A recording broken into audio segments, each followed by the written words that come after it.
Welcome back to part 3 and the final part of the impact on the twin flamers out there of the Jupiter-Saturn 2020 conjunction that has been presented to everyone as a gift on this winter solstice. And I would like to say that many of you must have already felt a shift in their energies.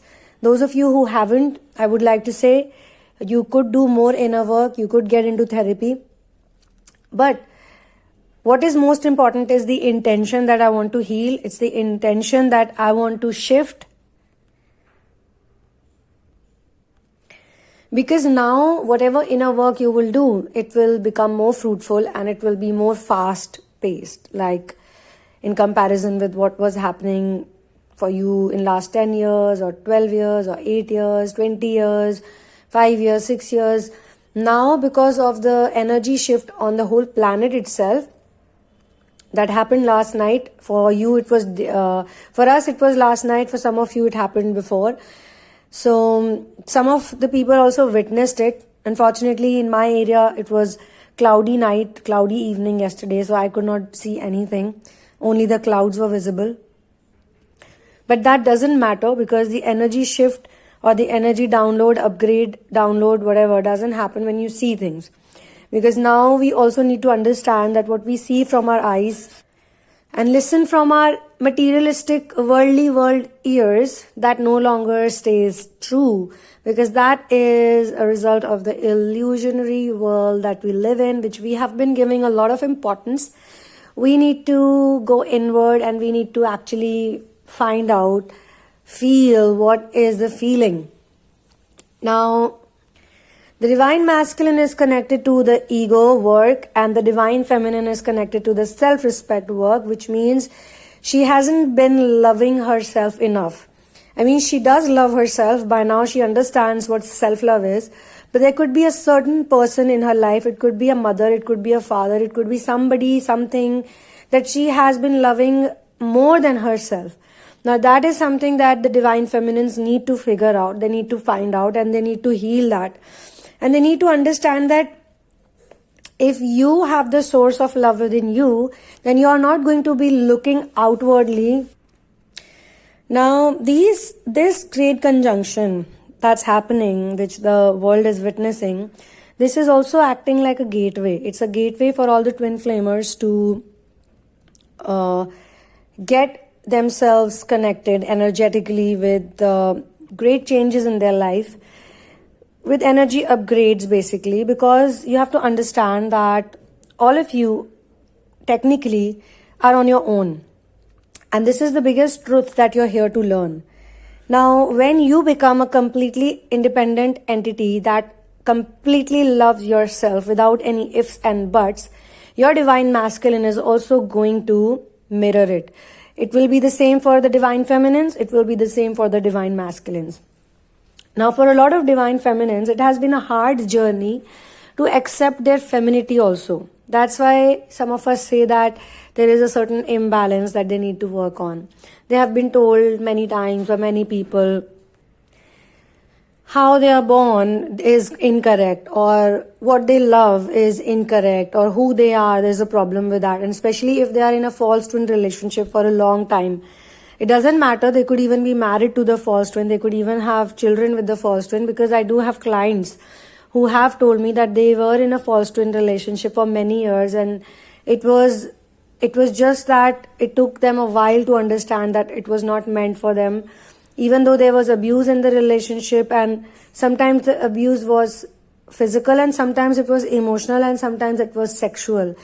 And sexual abuse should not be seen like a light thing, because when you are supposed to have sex with someone without your desire, without your emotion, without your feelings, whether you're married or you're unmarried, whatever your reasons are to be in the relationship, it is not a good thing. Of course, it makes you feel very empty, very hollow. Your energy is gone. You feel very drained. You feel very out of touch, because you are doing a very huge energy exchange.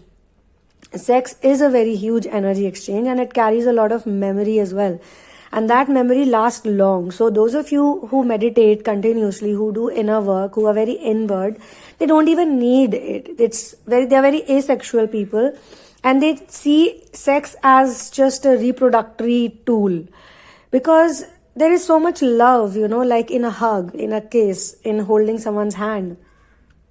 In fact, when you become more and more independent and more you are connected with the truth of your life and who you are, then you will understand that touch is just an illusion. You can touch people's heart chakra without even touching them. You can touch people's solar plexus without even touching them, and that is all energy work. Like when I do therapies, I do it on video calls, and still people feel more change and people feel a huge amount of satisfaction, even if you do it in person, because in person there can be many distractions. There's the body, there's a skin, they look at the skin, they look at the clothes, there too. But when you are in the video conversation, video calls, video conferencing, then you are very much completely focused into what the person is saying and doing to you. Your eye contact is very strong. You're listening to the voice. So in many places, I think not some, I feel this global pandemic did a very good thing, because people have now started communicating a lot via phones and via video chats, and the love has become stronger. Even if some people were in long distance relationships, they were feeling way too much love and gratitude for each other's presence in their lives. Now, twin flamers. Different types of twin flamers, I would say. Some of you are in communication, some of you are in no contact, some of you are together but still separate, and some of you are in union. Now, I am going to talk about those who are not in union, because my idea is to help people reach the union stage. Those of you who are already in union, very good, because they are working strong in the mission. If they find some problem in the mission work that they are doing, I know they can still figure it out. And yes, people do get into separation also after reunions, because it can be anything. It can be any very minute, a very simple thing that has got stuck for many years. And that has taken maybe 30 years to go. So maybe the union happened, maybe you got married with your twin, and then you spent few years with them, and then you've totally forgot yourself. You completely focused on the twin, what the twin is doing, what the twin is eating, where the twin is going, where the twin is sleeping, what time is he sleeping, what time is he waking up, what time is he taking a bath, why isn't he growing his hair, why is he growing, all of those things.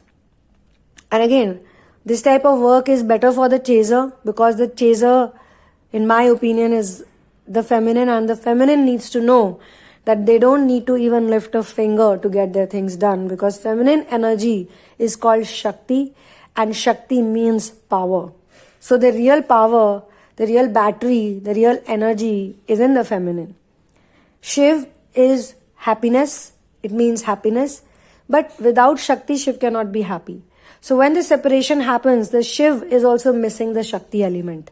The masculine doesn't want to go away from you. They don't want to run away from you. They will, if you ask them now also, those of the masculines who've run away, and again I have said it in many channelings, I think, that all the masculines who have come to me for therapy, for reading, for a session, for counseling, all of them have told me the same thing, that I love this person the most. And it really frustrates me that I did not make the right choice at the right time, that I was not ready. They have said it on their own to me. Why do they feel this lack of energy? Is because, it's like you have the plug, you have the power point, but the switch is not on. Once only the switch is on, the Shakti will flow, the energy will flow, the power will get into the device or whatever the plug is. Alright? So we need to switch it on. It's just an on and off button. But we are looking for the button because we're in a dark room and we are not able to find the switch. We are not able to find the button. Once we find the button, everything is sorted. Now, obviously, if it's dark, and you cannot see, then you cannot see from your physical eyes. You need to use your real eyes, your third eye, which means your intuition. With the help of your intuition, even if you're in a huge room, even if you're in a hall, you will find the switch. Because to find the switch, like how blind people do their things, they don't have, the physical eyes are not working, but they find everything just by their sixth sense. So that is what we need to do.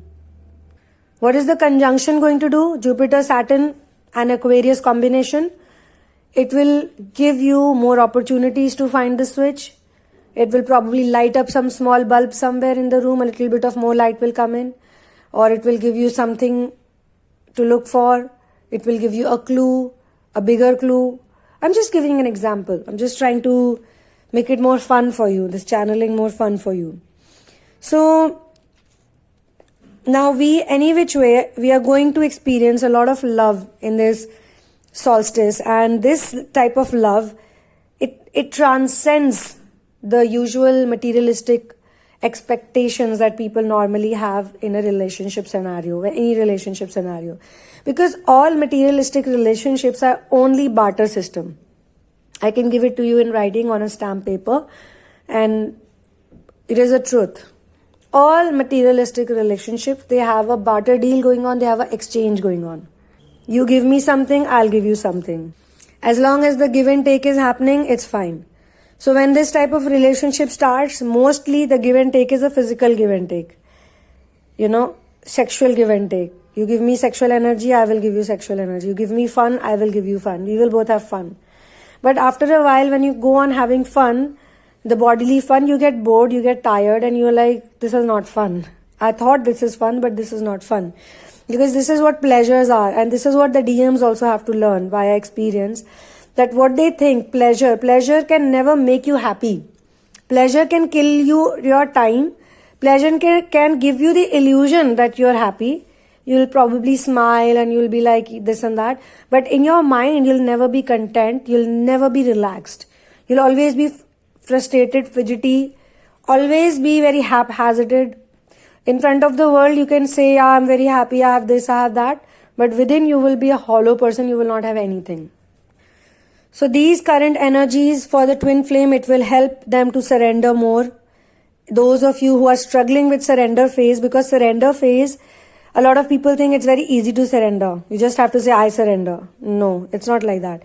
When you surrender layer by layer, like how an onion is, it has so many layers. Layer by layer by layer by layer by layer by layer by layer, you will reach in the last core of the onion, the final bulb of the onion. That is how surrendering is.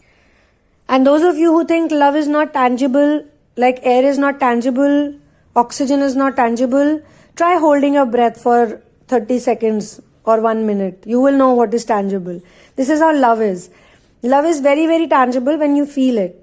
But when you cannot feel it, you can't blame that there's no love. You are the one who's running away from love, or you are the one who's chasing it too much with the fear of losing it. So you're any which way in the fear of losing it. So you're experiencing losing the love. If you stop chasing the love, if you stop running away from the love, then automatically you will be in the state of love. So we have to, first of all, say yes to love, number one. Number two, we need to surrender. Why we need to surrender is because when we don't surrender, we try to take all the control to ourselves. So the transformation only will happen when you let it go. Okay? And so all of this information, say for example, you're receiving this channelings, or you're receiving these energy transformational times that you're born in.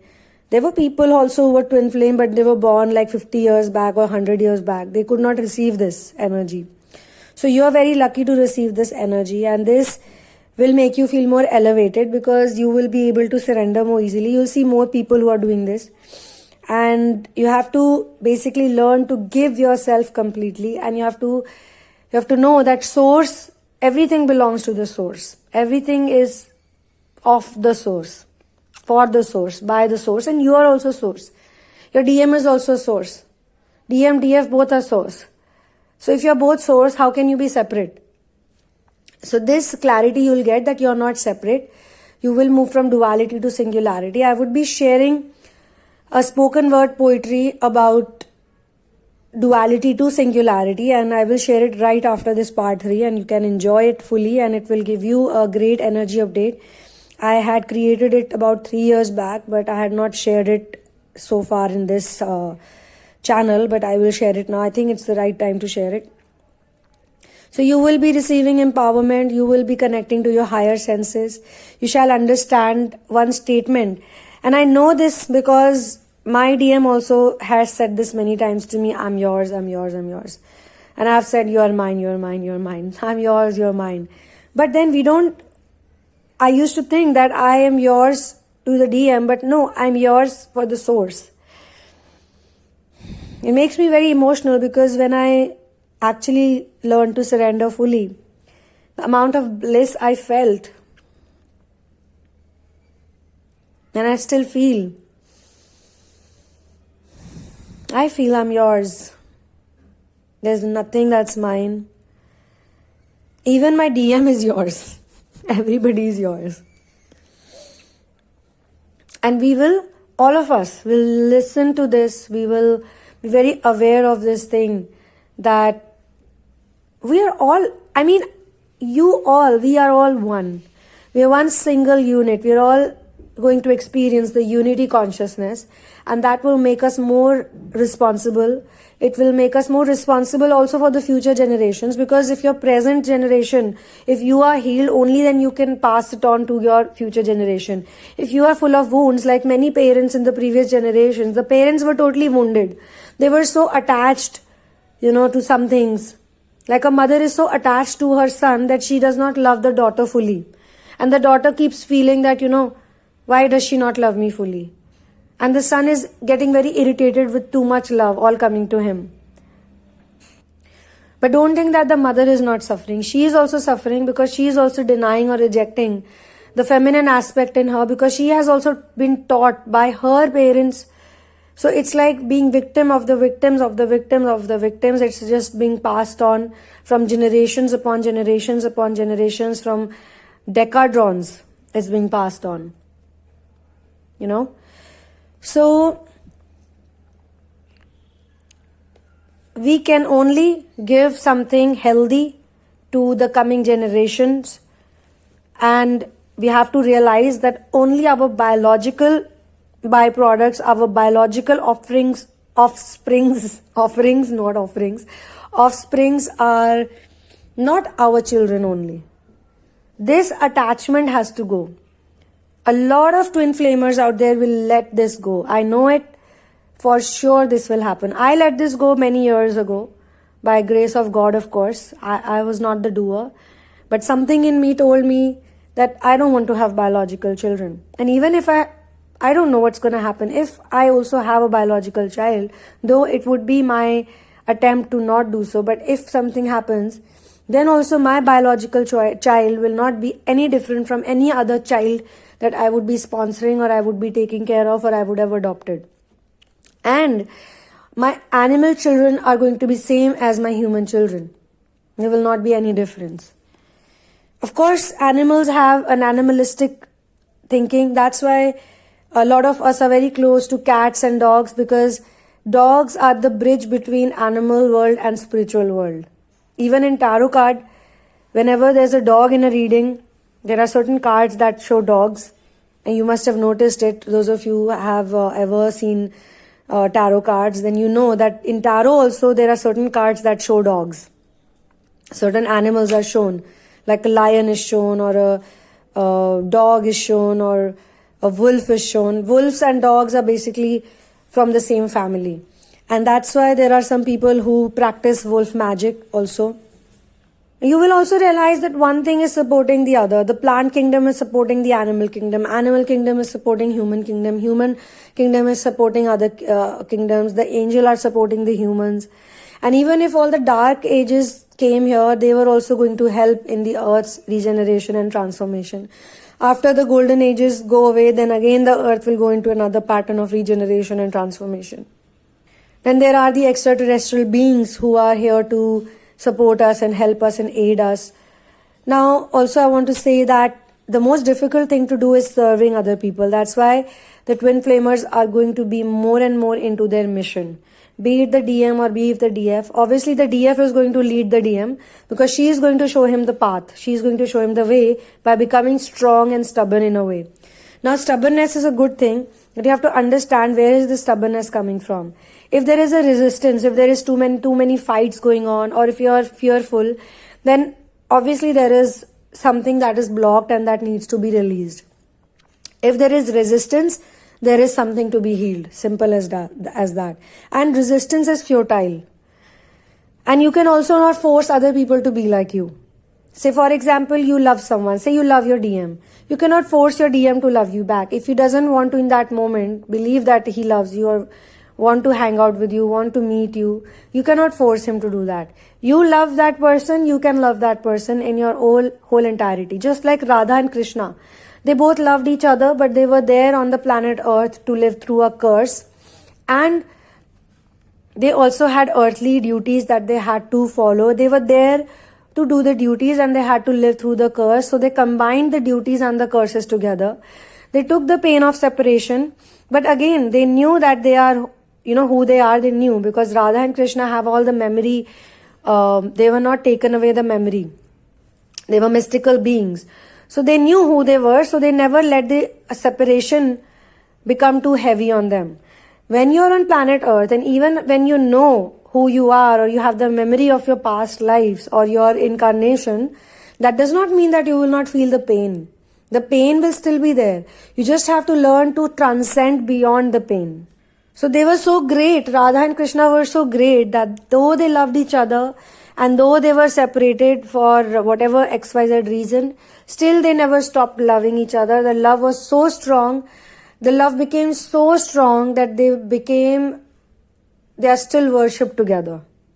All of their idols are together. Even though Radha got married to someone, Krishna got married to someone, still the whole world loves Radha Krishna together. That is the power of love, Because love is something that makes you whole and complete any which way. You're so blissed out, you are feeling so much bliss that you don't have the time. Your focus will never go on the part where you're separate or where you're suffering or where you're in pain. You'll never even think of that. And that's why, as I have mentioned in another Radha Krishna channeling that I did, that when people used to think that Radha is sitting all alone by the banks of the river and crying and missing Krishna, some of the people saw Radha and Krishna together, even though Krishna was in some other place and another state. They saw them together. Krishna was sitting there with Radha. So this was basically for all those people who were thinking from the knowledge perspective, which we call, in Hindi, we call it Gyan, knowledge. So keep your knowledge aside, because knowledge doesn't really help when it comes to your soul journey, because soul journey is all based on intuition and faith. And in faith you have to surrender and you have to let go. But obviously it's not blind faith, because blind faith is again based from illusions, and we don't recommend anything which is related to illusions. So you learn one by one. You will learn gradually. Now this conjunction will be very helpful for all those people who are on this journey where they are doing inner work and they are trying to reach to the unity consciousness and the singular love given by the universe. So we are one, and you are me, I am you, we are all source, we are all one big family. I wish all of you best of luck with this conjunction. May all of you reap the benefits of this conjunction and take as much as you can, gain the most. And on this note, I'm going to sign out from this part 3 channeling session. One love and peace out.